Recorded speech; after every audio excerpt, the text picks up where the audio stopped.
Rebonsoir à toutes et à tous. Alors, j'attends juste quelques instants que tout le monde puisse bien se connecter. Tac, tac, tac. Et j'en profite au passage pour vous inviter, si vous le pouvez, si vous le souhaitez, éventuellement allumer votre caméra au moment des échanges. En tout cas, c'est toujours plus agréable de parler à des vraies personnes. Voilà, je crois que nous avons tout le monde et donc je vous souhaite la bienvenue pour cette rencontre. Donc, cette rencontre d'une heure jusqu'à 19h30 autour de l'ouvrage Ces troubles qui nous troublent, avec donc Juliette Pellissier, l'autrice ici présente, et également Sophie de Holm, qui est la directrice de la collection de l'ouvrage. Donc, collection L'âge et la vie, voilà, pardon. Et donc, on va commencer par une présentation de la directrice de la collection, donc de Sophie, de Juliette, également de l'ouvrage, du travail qui a été fait. Et ensuite, la parole vous sera donnée si vous avez des questions. Donc, n'hésitez pas à couper votre micro pour directement intervenir. Ou alors, si vous ne le pouvez pas ou si vous préférez, à poser vos questions dans le chat et nous, on les relayera.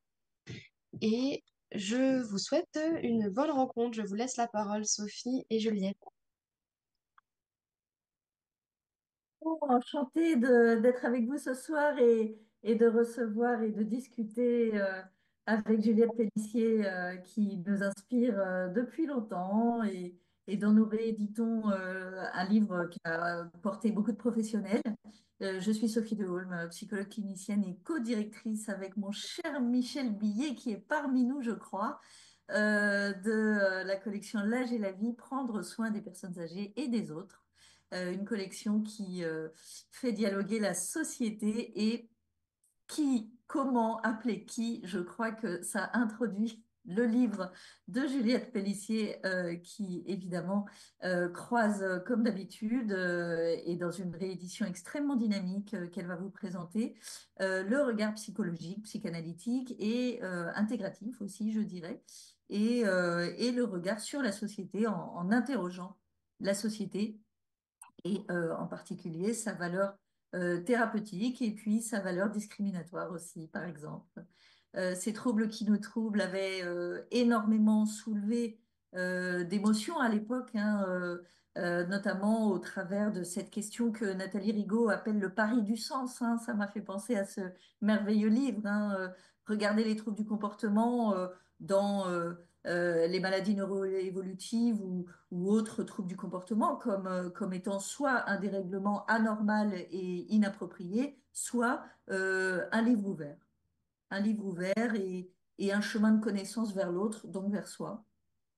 Je pense que Juliette va reprendre ça à l'aune de son regard d'aujourd'hui. Donc, je vous passe tout de suite la parole, Juliette, parce que voilà, je crois que c'est important que vous arriviez dans le cercle et puis dites-nous un petit peu avec quoi vous venez aujourd'hui.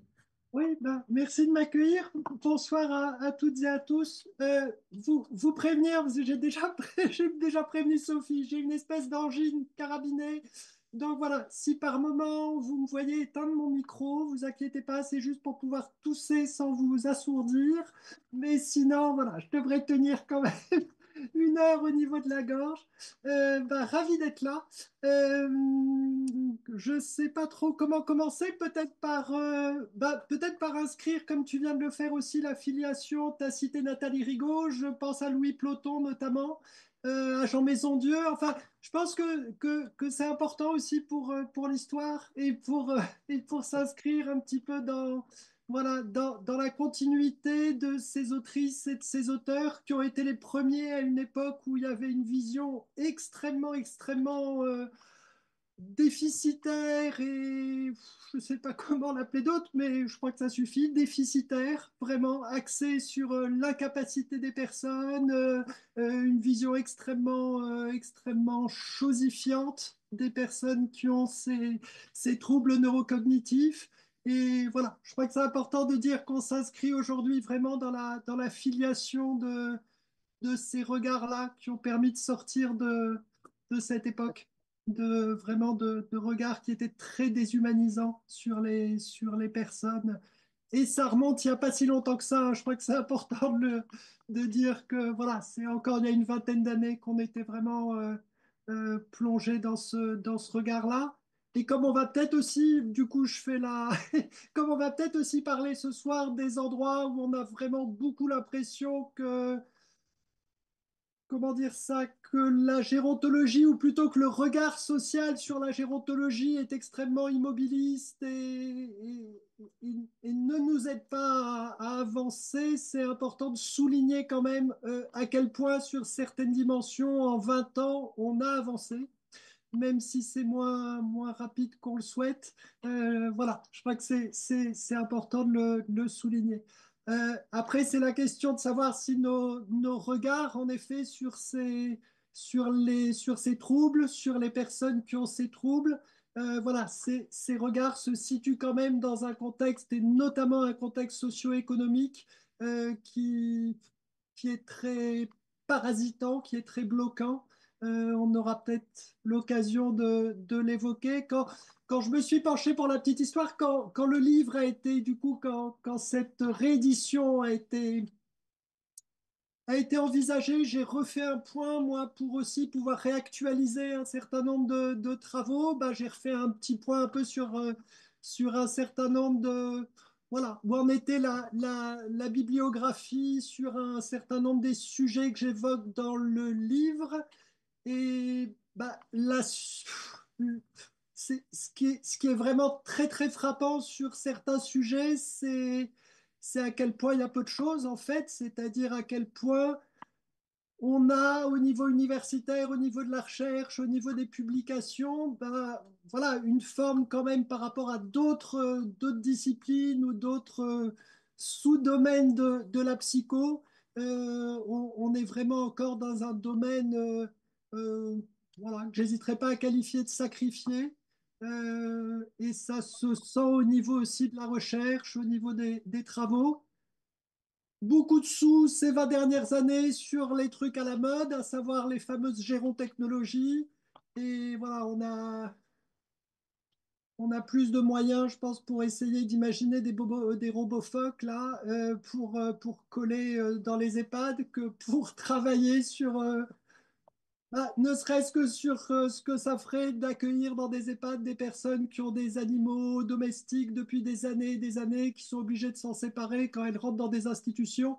S'il y avait autant de sous là-dessus que pour faire des animaux en plastique, là, je pense que ça permettrait voilà, de déjà travailler beaucoup sur l'isolement, sur les ruptures de liens, sur toutes ces questions-là. Mais bon, voilà, là, je suis en train un peu de parler tout seul. Peut-être pour revenir à... Du coup, je réalise que je ne me suis même pas présentée. Mais oui, qui es-tu, Juliette Pélissier? Oui, alors, qui je suis? Non, pas c'était... En tout cas, dans mon parcours, bah, j'ai fait un doctorat de psycho. En fait, je ne suis pas psychologue clinicienne, je suis psychothérapeute aujourd'hui en libéral, surtout après avoir pas mal bossé en institution. Mais j'ai fait un doctorat de psycho sous la direction de Louis Ploton, justement, d'en parler. C'est lui qui a dirigé ma thèse. Et ma thèse portait justement sur le sujet du livre dont on parle ce soir, à savoir sur le... Au départ, c'était vraiment d'abord sur le regard. Ce qui m'intéressait, c'était de regarder le regard qu'on porte sur les conduites et sur ce qu'on appelle les troubles du comportement des personnes qui ont ces pathologies neurocognitives. Et puis bah, de ça, je suis passé de voilà, le regard sur ces troubles, le regard du coup sur la manière de prendre soin de ces troubles. Et ça m'a amené à peu développer aussi bah, du coup des recherches et des travaux plus sur la dimension du prendre soin, c'est-à-dire de tout ce qu'on peut construire en effet comme manière à la fois de prévenir ces troubles du comportement et quand ils sont là, de voir ce qu'on peut essayer de mettre en place pour les apaiser. Ce qui m'a conduit aussi à m'intéresser après, en même temps, un peu à certaines thérapies à médiation. Et voilà, j'ai notamment aussi écrit un livre sur les jardins thérapeutiques parce que voilà, ça croisait une passion personnelle. Mais voilà, c'est une thérapie à médiation parmi d'autres, mais qui est, voilà, il y en a plusieurs qui sont extrêmement précieuses dans le cadre de se prendre soin. Et donc, voilà, donc j'ai pas mal travaillé en institution, pas mal en supervision, le mot est est peut-être un peu fort, en tout cas beaucoup en accompagnement d'équipe, Accompagnement d'équipe, ouais. sur des analyses de situations de soins justement complexes, difficiles, sur des analyses de pratiques, parce que c'est souvent, on aura peut-être l'occasion d'en parler ce soir, la question de remettre du questionnement et du sens sur des conduites qui sont souvent à cause voilà, collées très rapidement avec une causalité type il fait ça ou elle fait ça parce qu'elle a la maladie d'Alzheimer. Alors que si, si on s'arrête là, on aura du mal en effet, à rentrer en relation, à communiquer, à comprendre le sens de conduite de certaines personnes qui peuvent plus s'exprimer verbalement, souvent. Euh, voilà un petit peu mon parcours. Et là, tu réancres ton regard, hein, que tu réapportes ce regard sur la grande finesse de détail, hein, dans le livre original. Vraiment, tout ce que tu viens observer, questionner, non seulement des comportements, mais aussi bien sûr de l'environnement, des interactions, etc. Et du sens, surtout du sens. Euh, Tu reviens questionner à partir, dans un mouvement justement de regarder un petit peu ce qui a régressé dans la société ou ce qui n'avance pas. Il y a les espaces qui n'avancent pas, et puis en même temps tout ce qui avance, que tu viens de nous introduire un petit peu. Il y a vraiment un mouvement régrédient, progrédient dans ton regard, et tu l'ancres dans ton avant-texte sur le Covid. Et il y a quelque chose qui permet là d'actionner ton nouveau regard, je crois. Il me semble, mais vraiment, voilà, c'est à discuter. Il me semble que sur ces 20 dernières années, c'est ça qui est intéressant. On a des choses qui se sont développées. Il y a eu tout un mouvement quand même dans beaucoup d'institutions. Il y a eu un mouvement pour justement démédicaliser quand même le prendre soin, l'environnement, la manière dont on le dit parfois comme ça, d'essayer de faire des institutions vraiment voilà, plus des endroits de vie, comme on dit, où il y a des soins parce qu'il en faut, que des endroits de soins où on essaye de mettre de la vie un peu quand ça peut.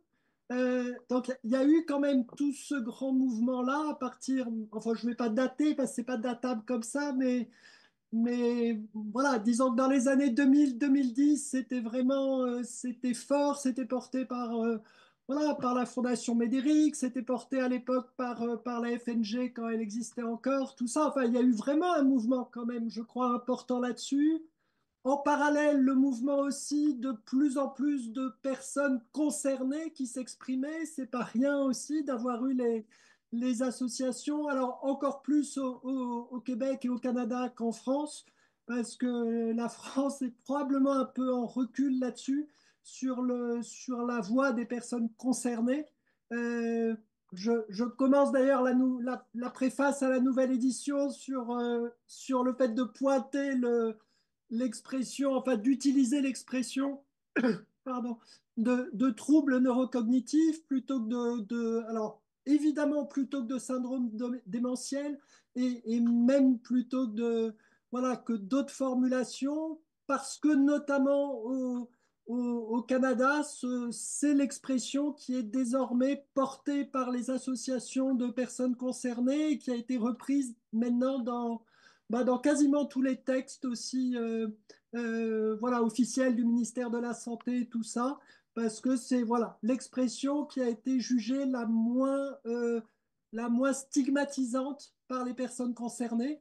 Donc il y a eu tout ce mouvement-là aussi qui est important, qui va aussi avec la prise en compte des aidants, des mouvements de pair aidance. Enfin voilà, il y a eu beaucoup d'évolutions et du, clairement, le Covid, d'après ce que moi j'en ai perçu, hein, le Covid a complètement arrêté ça, a créé vraiment un retour d'une vision, enfin ce qu'ont subi les personnes, alors globalement les personnes dites âgées on ferait mieux de les dire, agisait à mon avis, mais en tout cas, lors du Covid, il y a eu une espèce de vraiment retour à une vision extrêmement paternaliste et désautonomisante dès qu'il s'agissait de parler des questions de Covid en lien avec les vieilles personnes. Et la manière dont les confinements en institution ont été imposés, ont été gérés, voilà, a témoigné vraiment d'une forme globale politique extrêmement, voilà, retour d'une vision totalement hygiéniste, totalement médicale, totalement centrée sur les questions de risque, évaluées non pas par les personnes concernées, mais par voilà, toute une technocratie, etc. Enfin, vraiment la caricature, s'il en fallait une, de ce qui était dénoncé depuis des années. Et j'ai vraiment l'impression que beaucoup d'institutions sont, voilà, que ça les a vraiment, je ne sais pas comment dire ça, cassés dans un mouvement qui était assez fort et que ça a du mal à repartir. Et ça a du mal à repartir aussi parce qu'on est dans des situations, je pense que je l'apprends à personne ici qui travaille en institution, on est dans des situations de pénurie en termes aussi bien de formation c'est pas qu'une question de nombre de professionnels, c'est aussi des questions de formation évidemment.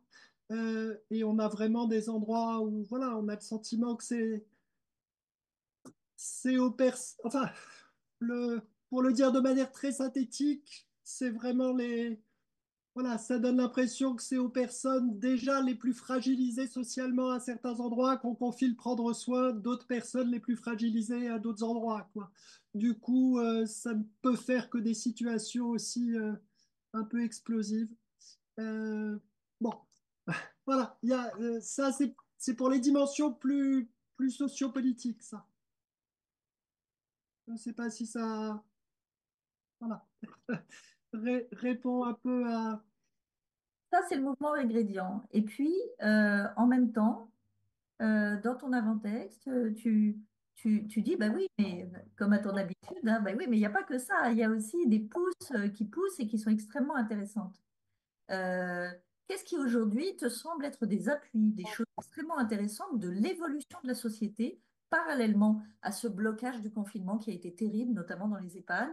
Mais finalement, est-ce qu'il n'y a pas aussi des voix qui s'élèvent? Alors, tu parlais du Québec, etc. Mais si on restait en France, par exemple, comment tu entends les voix qui parlent et ce qui peut continuer aujourd'hui dans la modernité à faire se questionner personnel soignant, personnel éducatif, direction, aidant, dans ce regard-là de la société sur elle-même, en fait.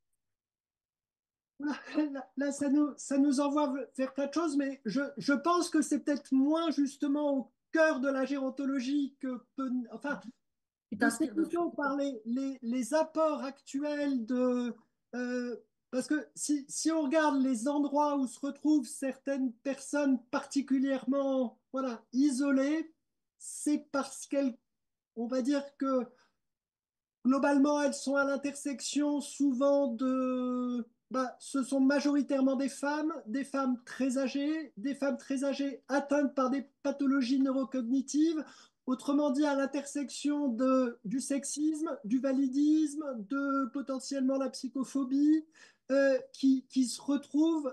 Et du coup, ce qui me paraît intéressant, c'est plutôt aujourd'hui de se nourrir de ce qu'on voit dans des champs plus militants autour justement des personnes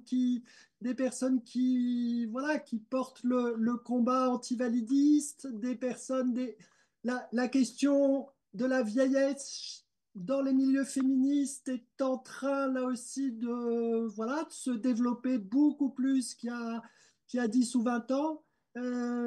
C'est peut-être dans ces mouvements-là qui ne sont pas directement au cœur de la gérontologie, mais un peu tout autour. Je parlais tout à l'heure de la pérédance, je parlais de ce qui se fait aussi en psychiatrie, par exemple, y compris au sein des associations de personnes psychiatrisées, tout ça. Je pense que c'est dans ces espaces-là qui sont un peu des espaces voilà, de lutte et de résistance qu'on peut aujourd'hui peut-être essayer de faire rentrer en gérontologie et dans nos institutions, voilà, tout un tas de choses un petit peu nouvelles et de ferments pour relancer un peu les changements qui avaient commencé. Voilà. Pour le dire là aussi de manière très très synthétique, hein. Tu parles entre autres d'un regard évolutif et se questionnant énormément aujourd'hui sur la violence dans les familles, la violence faite aux enfants, la violence conjugale, etc. Tu interroges ce que la société justement remue aujourd'hui de prise de conscience, de colère, de parole sous toutes ses formes. Et par rapport à ça, par exemple, tu dis il y a des approches thérapeutiques qui pourraient beaucoup nous aider, par exemple celle du stress post-traumatique. Et tu fais un lien, et je voulais le dire dès le début pour que les gens puissent en parler avec toi s'ils le veulent, parce que je trouve ça assez magistral, enfin en tout cas moi ça me parle beaucoup. Tu fais un lien entre les mécanismes du stress post-traumatique et de son soin et la violence que peut ressentir une personne âgée, par exemple, quand elle est dans un soin auquel elle ne consent pas. Tu fais un lien avec la notion du consentement, qui est une des grandes notions parlées aujourd'hui Ouais. et comment ce qui peut faire traumatisme sur la personne et réveiller des traumas anciens fait écho éventuellement avec la violence que subit le soignant aussi de ne pas forcément être formé ou assez accompagné ou quoi dans son soin, dans sa prise de conscience, et en particulier depuis le confinement où il y a ce mouvement de régression qui fait que on est de nouveau dans une pénurie et dans la violence sociétale que cela peut créer. Et tu viens de nous amener sur le terrain du consentement avec non pas une accusation stérile, c'est pas bien de maltraiter. Bon, on sait que c'est pas possible, il faut aller plus loin que ça. Mais au contraire, une vision on peut toujours interroger la personne humaine, quel que soit son degré de difficulté de trouble neurocognitif. On peut toujours interroger le lien soignant, personne qui reçoit, mais qui est aussi personne qui donne et soignant qui reçoit. Et ce lien, tu viens le chercher à nouveau sans jamais baisser les bras du côté, par exemple, des approches non seulement des médiations thérapeutiques, mais du soin des effets post-traumatiques, mais de la question du consentement. Donc, effectivement, tu traces une transversalité dynamique et humaniste. Ah, disons, ce qui était frappant en tout cas, c'est à quel point cette question des violences enfin, cette question des violences subies par les personnes durant leur vie était d'une certaine manière un impensé dans beaucoup d'institutions gérontaux, mais parce qu'il y a cette tendance parfois à, je ne sais pas comment dire ça pour le dire d'une manière un peu caricaturale, à accueillir les personnes comme si elles venaient de naître, quand elles arrivent en institution, comme si elles venaient de naître au sens à avoir très peu de alors ça a changé, mais de prise en compte quand même d'un certain nombre d'éléments de leur histoire, que ce soit les dynamiques familiales, que ce soit les violences potentiellement vécues. Et du coup, ça m'a paru absolument, oui, nécessaire de faire le lien entre ce que nous a apporté ces 10 dernières années toutes les cliniques, en effet, autour des réminiscences traumatiques et des éléments qui pouvaient activer des choses liées à des violences vécues autrefois, avec ces situations de prendre soin qu'on appelle parfois de réaction de catastrophe, hein, pour reprendre voilà, une expression un peu classique en neurologie, qui sont ces situations en effet où il y a des soins qui touchent au corps, qui touchent à l'intimité, qui touchent euh, et qui sont alors des soins qui ne sont pas en tout cas compris cognitivement comme des soins, du coup, qui en effet sont à risque d'être voilà, d'être perçus, d'être ressentis comme autre chose que des soins, s'il n'y a pas une certaine attention à certains éléments pour essayer de prévenir ça. Euh, et du coup, voilà, j'ai pas là-dessus de recherche qui pourrait pointer aujourd'hui, à ma connaissance, il n'y en a pas de recherche qui vraiment croiserait des dimensions liées à ce qu'on pourrait connaître dans l'histoire de certaines personnes sur des violences vécues et puis des éléments liés à la fréquence de ces situations voilà, extrêmement réactives, défensives lors des soins. Mais du coup, ça m'a paru intéressant en tout cas de faire les liens, mais là aussi, notamment pour sortir du réflexe qu'il peut y avoir parfois voilà, à tout de suite mettre des formes d'agitation sous le, voilà, toujours pareil, l'espèce d'explication, bah, s'il fait ça, si elle fait ça, c'est parce qu'il y a une maladie d'Alzheimer, à confondre les personnes qui se défendent avec les personnes qui agressent, enfin là, ce terme d'agressivité qui très souvent voilà, vient masquer des conduites défensives. Voilà, ça m'a paru intéressant d'essayer voilà, juste de faire des liens entre ces différents domaines. Voilà, liens qui sont ensuite, bah, voilà, je dis juste faire des liens parce qu'il me semble que le plus important, c'est vraiment d'ouvrir des fenêtres et simplement d'ajouter dans notre liste d'hypothèses et qui nous aide à, voilà, à ouvrir des chemins de sens possibles et d'hypothèses quand on est face à cette situation qui en effet déstabilise tout le monde, hein, tu l'as souligné, oui.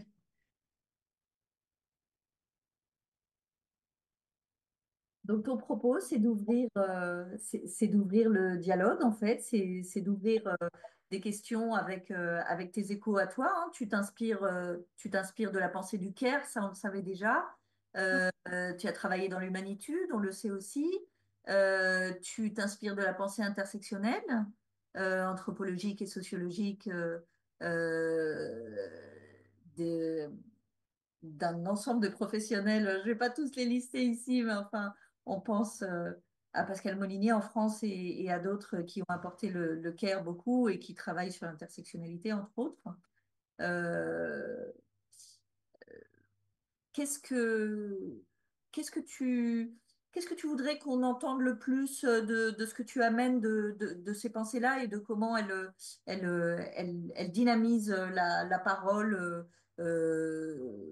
pour lutter contre les discriminations? Tu parles d'antivalidisme, par exemple. Je ne suis pas sûre que tout le monde sache ce que ça veut dire. Le, alors, bah, les mouvements antivalidistes, c'est porté par des personnes donc, qui sont considérées comme non valides, hein, personnes dites handicapées ou en situation de handicap. C'est en général alors, là aussi, il y a tout un champ, mais disons il y a certaines associations de personnes concernées qui, par exemple, aujourd'hui, sont très, très critiques sur justement les questions d'institution, d'institutionnalisation, sur le regard que les environnements institutionnels ont tendance à favoriser. Euh, Ça, c'est une chose qui a déjà été portée, par exemple, par tous les travaux, en effet, qui, à une certaine époque, se sont intéressés aux dynamiques institutionnelles, à ces institutions dites totales. Enfin, on va pas revenir à Goffman ce soir, mais on est, enfin, je crois qu'on va pas y revenir et qu'en même temps, faut pas cesser d'interroger, voilà, les institutions qui, par leur objet, enfin, par leur objectif, prennent en charge quasiment tous les aspects de la vie d'une personne et qui mettent dans le même endroit des personnes qui sont sélectionnées sur un certain nombre de critères censés les rendre identiques, sont des institutions qui comportent des risques en termes de regard justement désingularisant, déshumanisant. Et voilà, je pense qu'on n'a jamais fini d'essayer de maintenir la vigilance à ces endroits-là qui sont des endroits, en effet, qui sont des endroits, quand je dis désingularisants, au sens qui sont des endroits qui privent là aussi les personnes du sens singulier de leur conduite, au prétexte des points communs qui font qu'elles sont là. Pour moi, c'est vraiment un des points les plus forts, ça, c'est tous les éléments qui nous permettent je dirais, de lutter contre la désingularisation. Et du coup, voilà, ça peut être des outils qui viennent plutôt de la socio, en effet, ou même de la psychiatrie institutionnelle, enfin de ce qui a été fait dans certains champs de la psychiatrie, comme ça peut être des outils plus, voilà, plus davantage nés dans le domaine gérontologique. Bon, t'évoquais l'humanitude, il y a d'autres approches. Je pense que c'est important de le souligner. Euh, Et mais la voilà, validation affective et autres, hein, bien sûr. ouais, pour pour moi, c'est vraiment ça le point central, c'est-à-dire c'est d'avoir de pouvoir en équipe avoir un maximum de choses qui, en fait, qui vraiment enrichissent le champ des, comment dire, de tous les chemins de questionnement qu'on peut faire face à des personnes qui ne peuvent plus s'exprimer sous la forme la plus classique, à savoir, voilà, celle dont on a l'habitude de personnes qui, voilà, grâce au langage, grâce à des facultés cognitives à peu près normées, peuvent voilà, tenter de nous expliquer le sens de leur conduite. C'est extrêmement riche. C'est peut-être le moment de passer la parole parce que sinon, moi, je te questionne encore pendant 1 heure. Non, non, non, non, non. On va passer la parole et puis on verra qu'est-ce qui surgit. Est-ce qu'il y a déjà des questions autour de la table ou des envies de rebondir sur des choses que dit Juliette qu'on a soulevées là? Des échos de pratiques, des avis, des questions sur son livre? Tout à fait. Dans le chat, pour le moment, je ne vois rien, mais si certaines personnes n'ont pas la possibilité de prendre la parole ou n'osent pas, elles peuvent poser leurs questions par écrit. Mais sinon, le plus simple, effectivement, c'est c'est d'ouvrir votre micro et de prendre la parole si vous Il y le a plusieurs souhaitez. petites mains, effectivement. Je ne sais pas si on distribue la parole ou si on la prend direct. Alors, les personnes peuvent lever la main si elles le peuvent. Donc, pour lever la main via Zoom, c'est dans le petit cœur réagir en bas de votre écran Zoom. Et Nan-Christine qui lève la main. N'hésitez pas à prendre la parole, ceux qui lèvent la main, hein.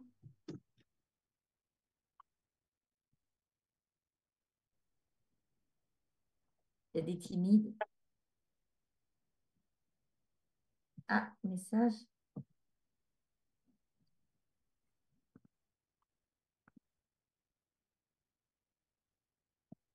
Des échos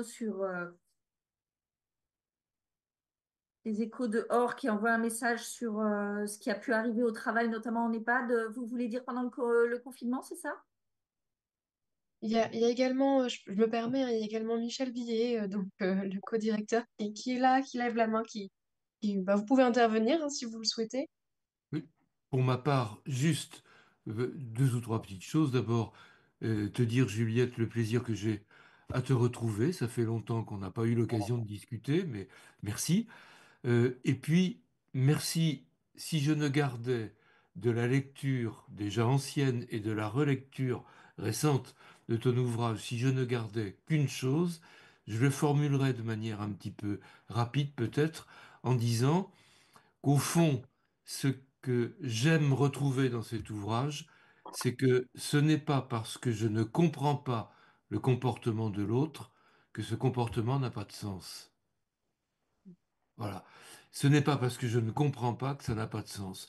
Et que par conséquent, il me faut absolument ouvrir une multitude de questions, si possible pas tout seul, parce que tout seul, je ne suis pas sûr d'y parvenir, mais pour peu que nous ouvrions ces questions à plusieurs, alors infirmières, soignants, médecins, aides-soignants, allez, peu importe, enfin, mais pour peu que nous ouvrions ces questions ensemble, alors on se donne des chances réelles de comprendre un peu mieux, un peu plus, d'aller plus loin et de rencontrer la personne en question et on lui donne, ou du moins on ne lui enlève pas les chances de rencontrer quelqu'un et d'être comprise alors qu'apparemment le comportement troublé peut nous troubler nous-mêmes, évidemment. Voilà, si je n'avais que cela, si je ne gardais qu'une chose, ce serait ça. Voilà. Puis je vous prie de m'excuser, je vais être obligé de me déconnecter pour ma part, mais merci Juliette de ce travail, de la réécriture de ce livre qui nous est utile. Merci. Ah, merci beaucoup. Et oui, oui, et je partage, enfin, ça. Voilà. Ça fait partie aussi sans doute vraiment des quelques points très très forts que je garderai aussi voilà, si je devais garder que quelques pages.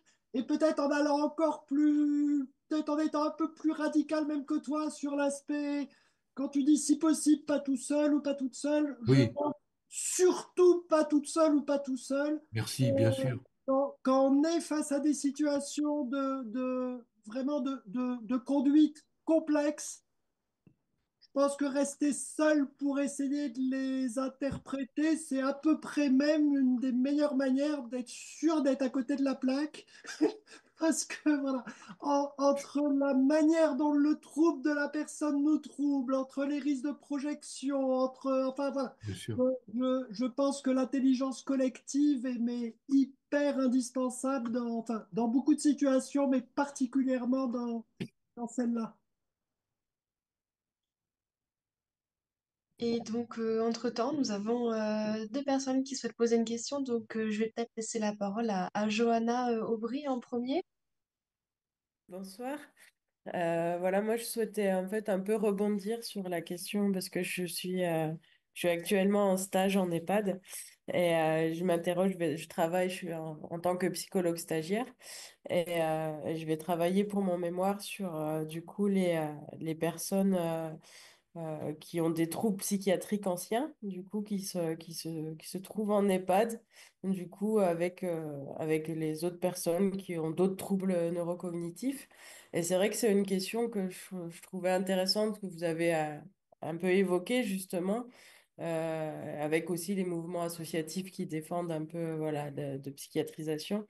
Et je trouvais ça, voilà, c'est quelque chose qui m'interroge aussi, ces personnes qui se retrouvent toutes ensemble dans un lieu, voilà, et qui sont très différentes et qui, voilà, et dont du coup, les singularités sont très peu prises en compte. Du coup, voilà, les singularités de fonctionnement sont très peu prises en compte et dont le personnel soignant se trouve aussi assez démuni face à ces différences aussi entre les résidents.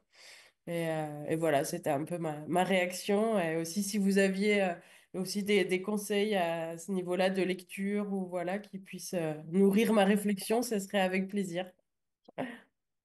Euh, alors, là-dessus, de conseils de lecture qui portent spécifiquement sur ce sujet, comme ça, j'en ai pas.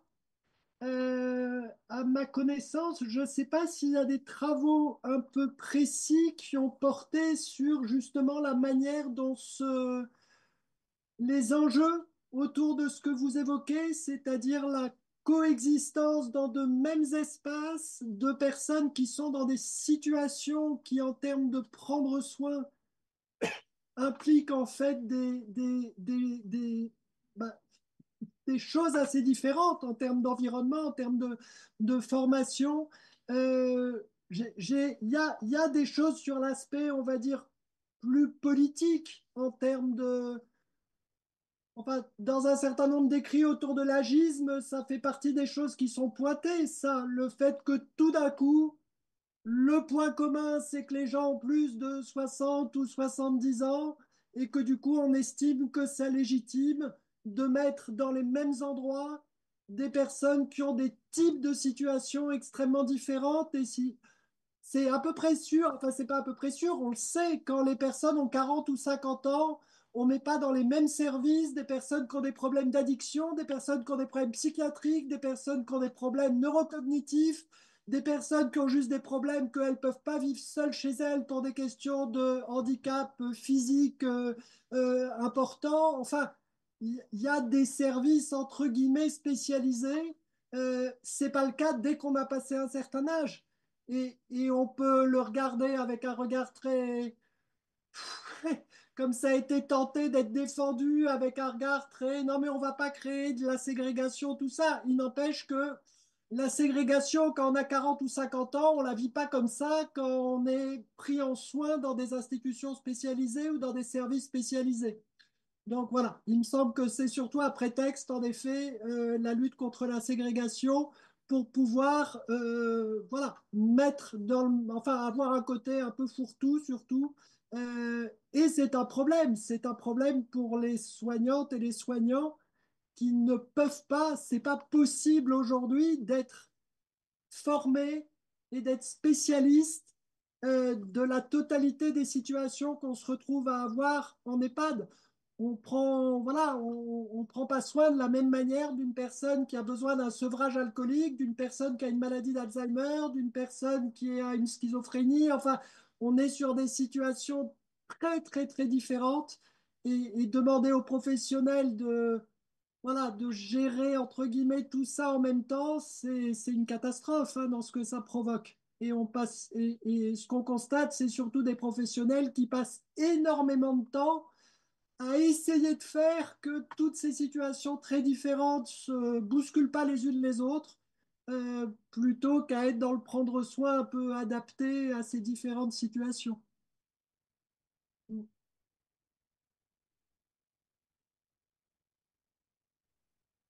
Je vous remercie, Juliette. Donc j'ai Marie-Paul Broset. Je voudrais pas écorcher votre nom. Je vous laisse prendre la parole.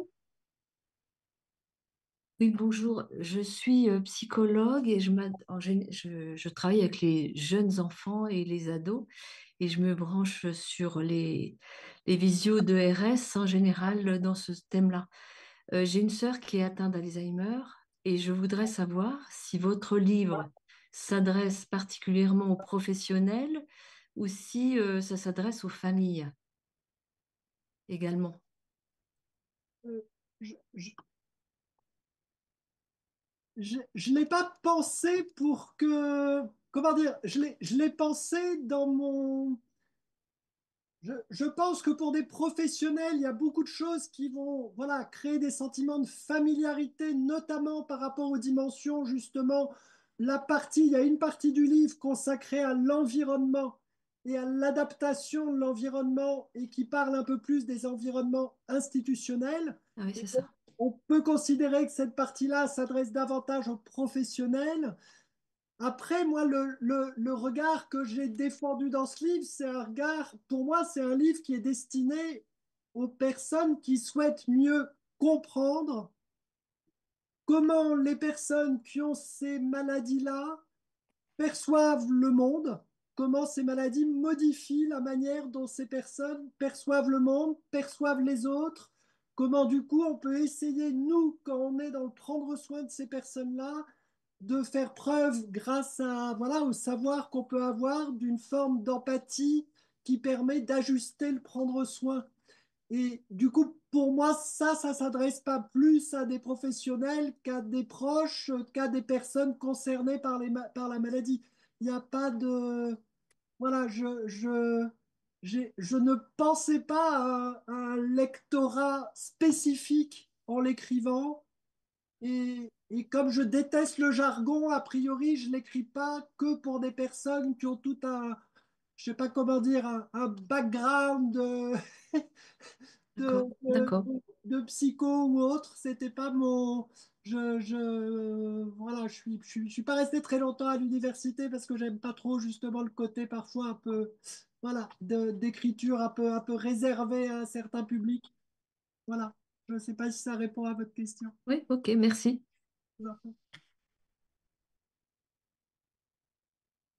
Et donc on a également Cathy qui lève la main. Je vous laisse prendre la parole.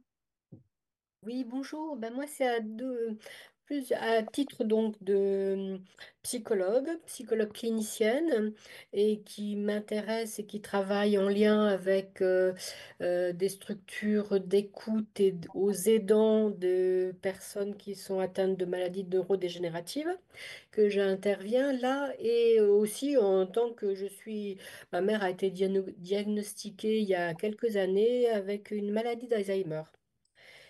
Et donc là, j'ai levé la main parce que d'abord, je trouve très intéressant le positionnement de Madame Pélissier, là, avec justement ce côté intersectionnel, anti-validisme, etc. Enfin, à cette croisée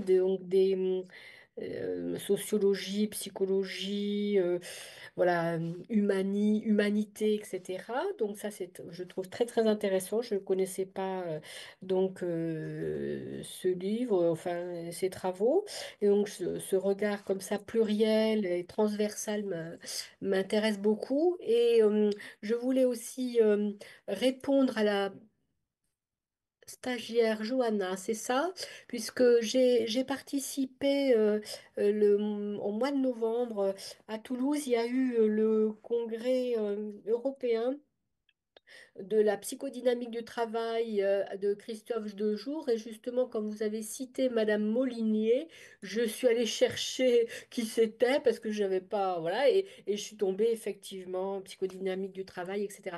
Et donc, dans ce colloque, donc en novembre dernier, moi, je vous invite bon, à vous tourner vers le laboratoire de psychodynamique du travail, hein, qui est très intéressant et qui a fait pas mal d'études, de recherches justement auprès des soignants, euh, au moment du confinement, après le confinement, dans les services de soins palliatifs, etc. Et donc, je pense que ça peut être une mine enfin, d'informations et de ressources et de réflexions, et qui viennent tout à fait en lien avec ce que Madame Pellissier vient d'évoquer, sous un angle qui est certainement bien sûr un peu différent, mais je pense assez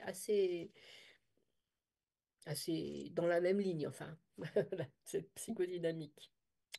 Voilà, je voulais juste dire ça. Merci. Donc, merci.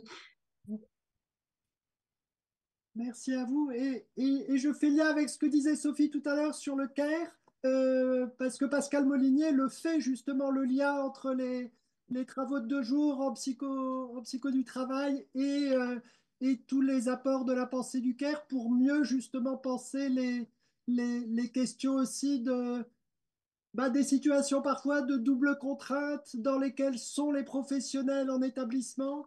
Et voilà, c'est hyper, c'est vraiment très très riche comme approche. Ouais.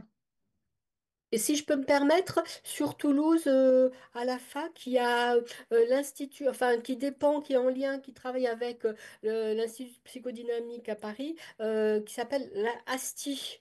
Et ils ont un bureau, enfin, ils sont actifs hein, à Toulouse même. Enfin, si vous êtes sur Toulouse, voilà, à la fac, voilà, c'est ASTI, ASTI.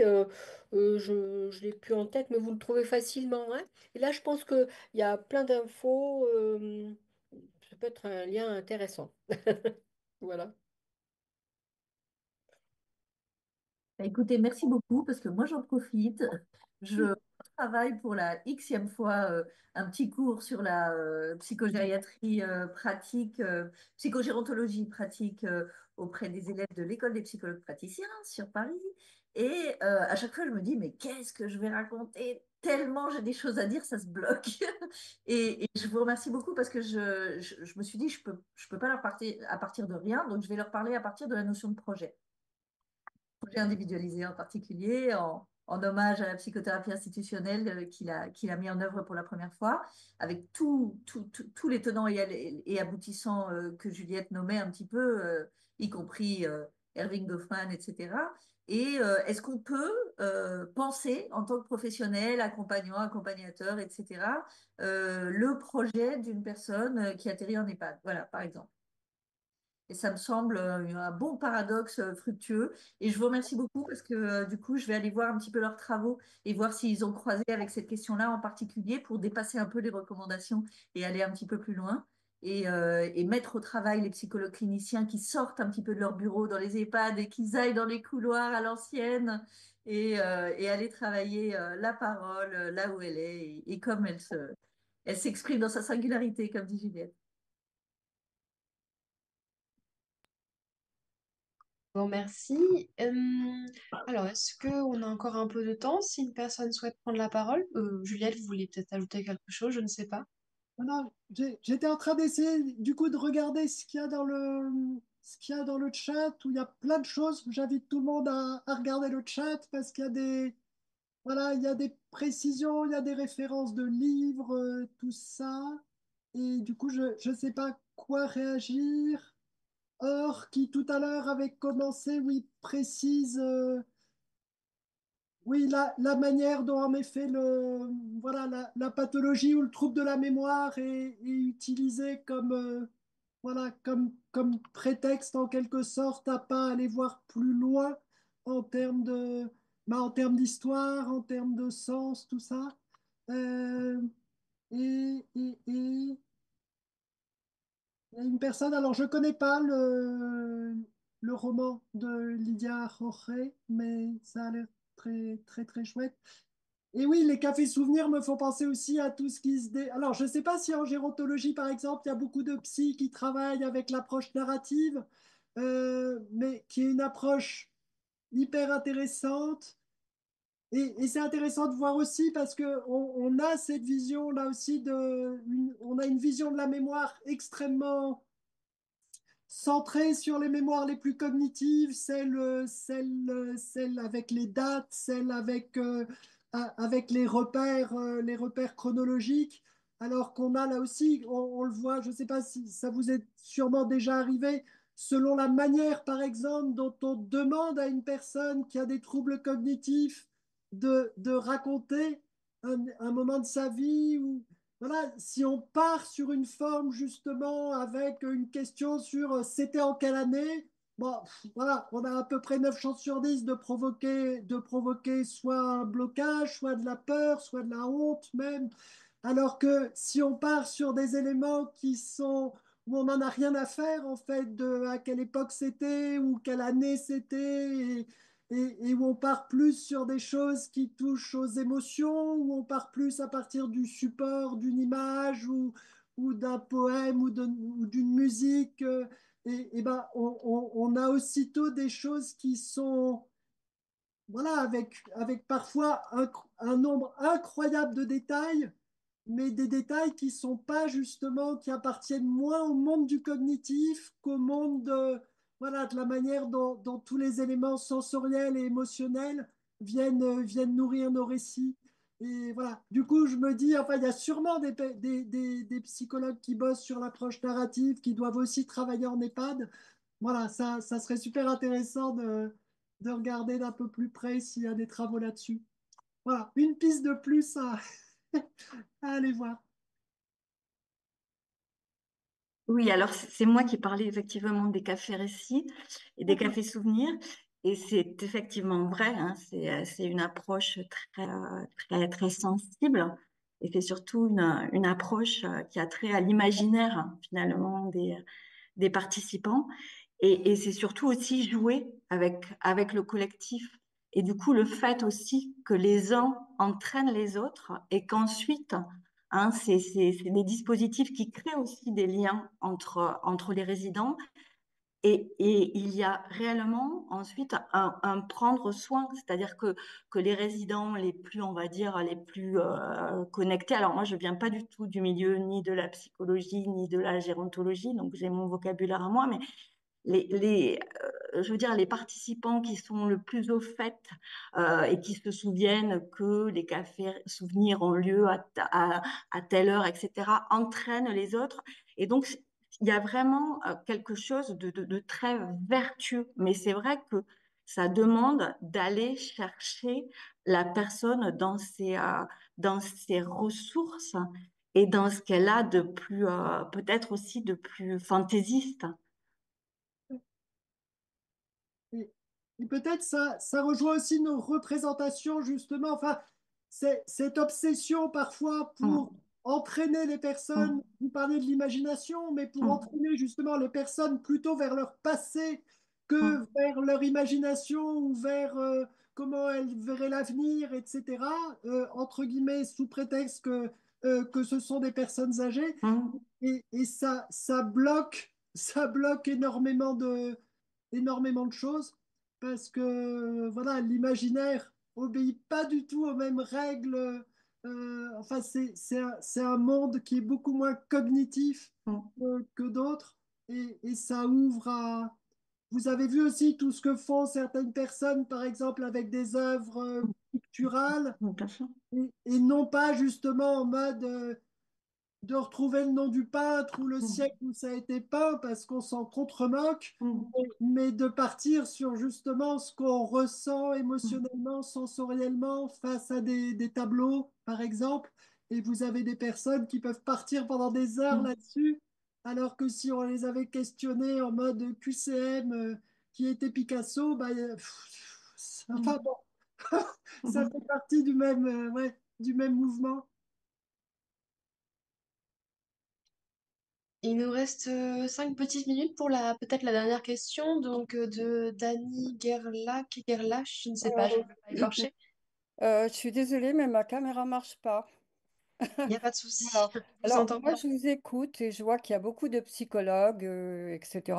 Je suis pédagogue spécialisée et je suis vraiment dans les soins, mais ce qu'on appelle dans les soins quotidiens.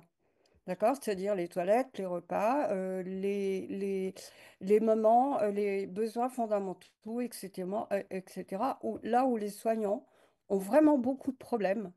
Parce que avec des personnes qui communiquent très très mal, on travaille beaucoup, je travaille beaucoup avec l'approche de la stimulation basale qui concerne absolument toutes les personnes de n'importe quel âge et entre autres qui sont en très très grande difficulté pour s'exprimer verbalement. Et on travaille sur la mémoire sensorielle, sur l'observation avec des clés qui sont maintenant validées. Et c'est de la communication primaire. Et j'ai entendu aussi, on parle beaucoup de les aider à voir le passé ou avoir des projets pour le futur. Et dans cette approche, ce qui est intéressant, c'est qu'on les aide vraiment à vivre le présent. Et c'est extraordinaire de les voir se poser dans le présent à tous les niveaux. Et après, ça va un peu mieux. Voilà, c'est tout ce que je voulais dire. Dans le présent et dans leur corps. Hein? Ben oui, mais c'est La ça, c'est théorie c'est Lavagale, la c'est mémoire le corps, sensorielle, hein. corps, les émotions. Exactement, tout est dans le corps. Mais si on ne les aide pas à vivre le présent, donc effectivement avec cette lecture du corps, etc., puis il y a plein de lectures, hein, et cette approche, elle est humaniste, elle est vraiment, et elle est accessible à tout le monde. Tout le monde, tout le monde, tout le monde. Je travaille autant avec les familles qu'avec les professionnels, dans tous les milieux. Elle est accessible, elle est simple. Elle est, voilà, c'est tout ce que je voulais dire. Ouais. Merci Merci. beaucoup. Merci beaucoup. Et je ne sais pas si vous avez vu pendant que vous parliez, Élise mettait une petite référence dans le chat justement à un livre sur la stimulation basale que RS a C'est publié. ça, voilà. Voilà. Mm. Il y en a pas mal, hein. Ça commence à être connu maintenant. Et franchement, et je vous assure, en tant que psychologue, Ouais. vous pouvez aussi vraiment vous y intéresser. Je travaille beaucoup avec les psychologues et tout le monde en tire un bénéfice. C'est vrai que Bah, ce soir, on est plutôt parti sur voilà, sur des chemins peut-être un peu plus socio-psy. On a évoqué tout à l'heure, en effet, le soin aussi, voilà, les questions et notamment de prévention de ces malentendus, c'est-à-dire de ces moments où si les manières d'approcher le corps de l'autre, de toucher le Exactement. corps, etc., sont pas pensées d'une certaine manière, on va Exactement. en effet provoquer des malentendus et être perçus comme potentiellement des personnes Voilà. qui peuvent être là pour agresser, quoi. Et là, juste pour terminer, nous, on a des rencontres annuelles et notre dernière rencontre annuelle portait sur ces comportements-là. D'accord. Euh, je vais regarder ça. Voilà. Merci, merci. Oui, je vois même dans le chat qu'il y a l'autrice du livre sur la stimulation basale dont j'ai mis la référence. Voilà. Puis il y a un site, hein, mais il doit être écrit sur le livre aussi. Et tout le monde peut y aller. Ah, j'entends plus rien. Euh, Écoutez, je pense que nous arrivons peut-être au terme de cette rencontre. Je vous remercie en tout cas, Juliette et Sophie, pour votre intervention. Juliette, malgré votre voix, on n'a rien entendu en tout cas. Et puis, je remercie également toutes les personnes présentes donc pour leurs questions, pour leurs témoignages dans le chat aussi. Et, euh, et je Bon, vais... merci, merci aux éditions RS, merci à Juliette Pellissier. C'était Merci beaucoup. hyper frustré qu'on s'arrête là. Il faut en faire d'autres. Oui, ça pourrait être l'occasion de revenir sur le sujet sur un autre format peut-être.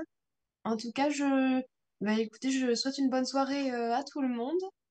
Et puis, je tiens quand même à rappeler juste rapidement que cette rencontre sera disponible en replay pour ceux qui n'ont pas pu tout voir, voilà. Ou ceux qui veulent la revoir, justement. Et puis à bientôt, on espère.